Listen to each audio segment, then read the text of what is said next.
La maison de Hill House attendait impatiemment sa prochaine victime. Elle attendait Théodora, Nell, Luc et tous les autres enfants. Elle n'attendait pas qu'une victime, elle attendait une personne qui allait venir la rendre visite, une personne qui allait venir la voir, une personne qui viendrait rechercher quelque chose dans les débris du passé. Pour le moment, Luc était en désintoxication, mais ce n'est pas pour rien que lorsqu'il fermait les yeux, dormait, essayait d'éviter les médicaments et essayait d'éviter les aiguilles, essayait d'éviter tout ce poids, cette lourdeur qu'il portait sur lui.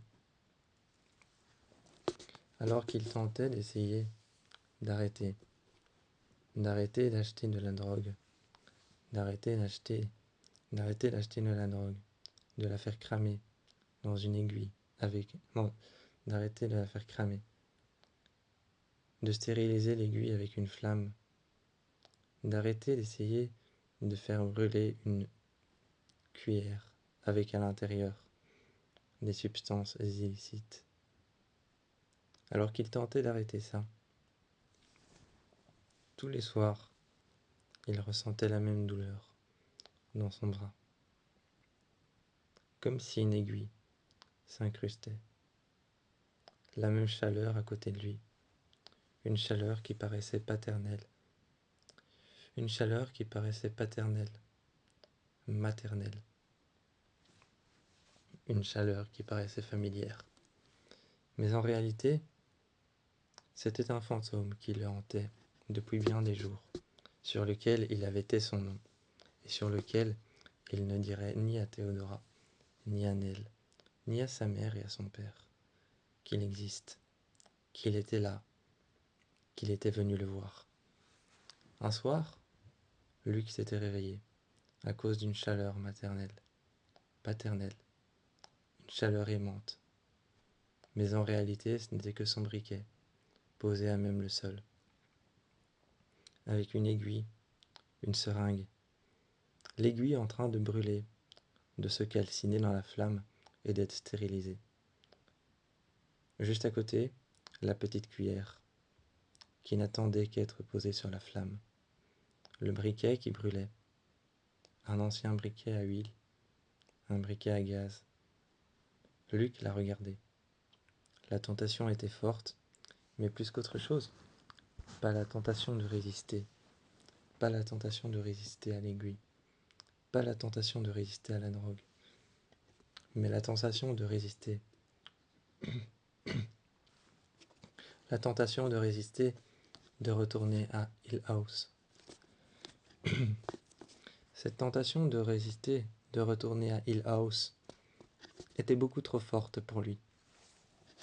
Il hâtait son nom pendant des jours, devant Théodora, devant Nell et devant tous les autres.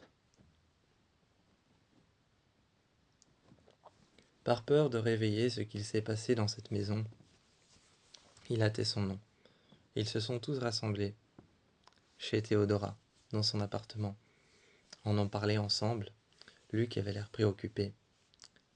Théodora l'a emmené dans une chambre pour parler avec lui, pour lui demander ce qu'il s'est passé au centre de désintoxication. Tout ce poids, tout ce fardeau tournait autour de lui, comme un vulgaire labyrinthe duquel il ne sortirait jamais. Un labyrinthe duquel, une fois rentré dedans, comme la maison, l'une des portes avait été scellée, comme la porte rouge. Une fois retourné à la maison, Luc en avait besoin.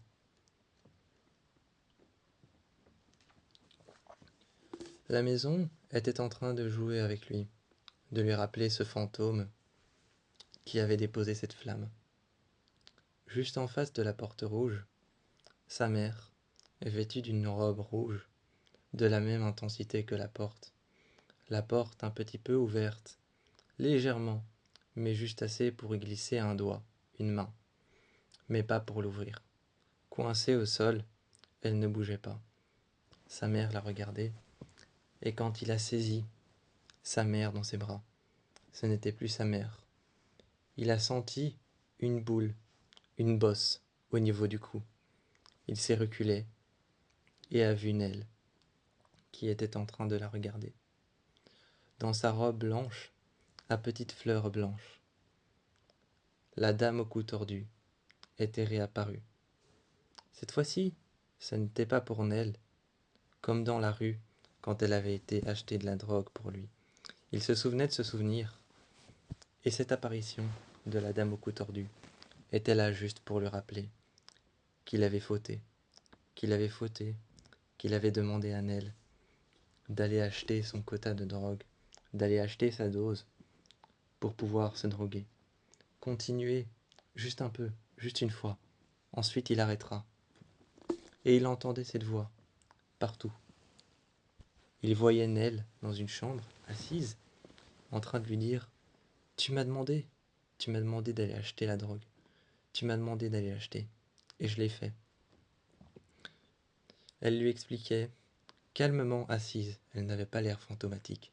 Elle lui disait « Tu m'as demandé d'aller acheter ta drogue. Je l'ai fait.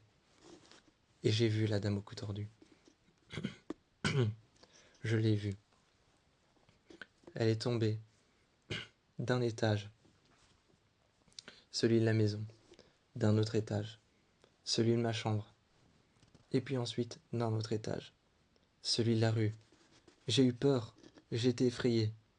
Mais toi, t'attendais une seule chose, c'est ton petit sachet, ton sachet de drogue, que j'étais parti chercher. » Il était en train de regarder dehors, et Nell était en train de partir de la maison. Il reprit la voiture, tout de suite regardait la maison, et de l'intérieur, par une fenêtre, ses parents étaient en train de lui dire « Reviens !» lui faisant signe « Reviens, reviens !» avec Nell, Théodora. Et lui, à l'intérieur, plus petit, à l'intérieur de la maison. Un seul côté de la maison était telle qu'elle était avant, n'était plus une carcasse. L'autre n'était qu'une vieille carcasse, finie, abandonnée. Mais ce côté de la maison, encore vivant, et encore tel qu'ils étaient venus y habiter, ils y étaient à l'intérieur. Tout souriant, sa mère avec un sourire aimant, elle n'était pas encore tombée malade. Son père n'avait pas encore découvert le secret de sa mère. Ils étaient en train de lui dire « Luc, Luc, reviens !» et de lui faire signe. Mais il l'a arrêté. Il s'est retourné et est reparti au centre. Il s'est couché face au mur et a revu le même briquet. Il a revu le même briquet et la même cuillère, cédant à la tentation.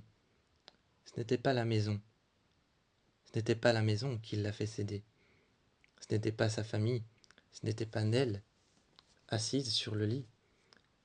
C'était le retour vers le passé. Le retour vers le passé, plutôt que de voir l'avenir. L'impression d'être un fardeau, plutôt que d'essayer de supporter ou de surmonter. C'était le retour vers le passé qui l'avait fait céder.